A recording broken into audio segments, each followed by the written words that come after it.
Hello friends, இன்னைக்கு மீன் வாங்கியாச்சு. என்ன மீன் வாங்கியிருக்கிறேன்னு பார்த்துடலாமா? வாங்க பார்க்கலாம். இன்னைக்கு ஃப்ரெண்ட்ஸ் நான் இந்த அரக்குலா மீன் தான் வாங்கியிருக்கிறேன். இது வாங்கி கண்ண நாள் ஆச்சு ஃப்ரெண்ட்ஸ். இது கண்ண நாளாக செல்ட்டுனா கொண்டு வரையில பார்த்தீங்கன்னா. அதே மாதிரி பிரசாத நேட்டே நான் பார்த்துருக்கேன். அவரும் கண்ண நாளாக கொண்டு வரையில இன்றைக்கு கொண்டு வந்திருந்தாரு. டக்குண்டு வாங்கியாச்சு ஃப்ரெண்ட்ஸ். நல்ல டேஸ்ட்டாக இருக்கும். இது கொஞ்சம் விலை கூட தான், ஆனால் நல்ல டேஸ்ட்டாக இருக்கும் தெரியுமா. எப்பயாவது இருந்துட்டு வாங்கி சமைச்சு சாப்பிட்டு பாருங்க, சூப்பராக இருக்கும். இன்றைக்கு நான் இந்த வாங்கின மீனோட ஃப்ரெண்ட்ஸ் இந்த முட்டையும் வந்துச்சு. மீன் முட்டை இவ்வளோ 1/2 கிலோ பார்த்தீங்கன்னு சொல்லி நான் வெட்டி கொண்டே வாங்கி கொண்டு வந்துட்டேன்.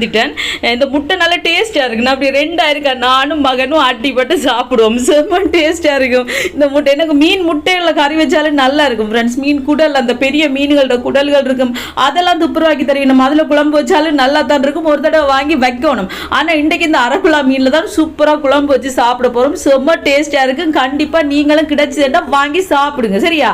ஓகே ஃப்ரெண்ட்ஸ், நான் சமைக்க போகிறேன். இந்த வீடியோ பிடிச்சிருந்தா மறக்காம சேனலை சப்ஸ்கிரைப் பண்ணுங்க. இன்னொரு வீடியோவில் பார்க்கலாம். பை டாடா.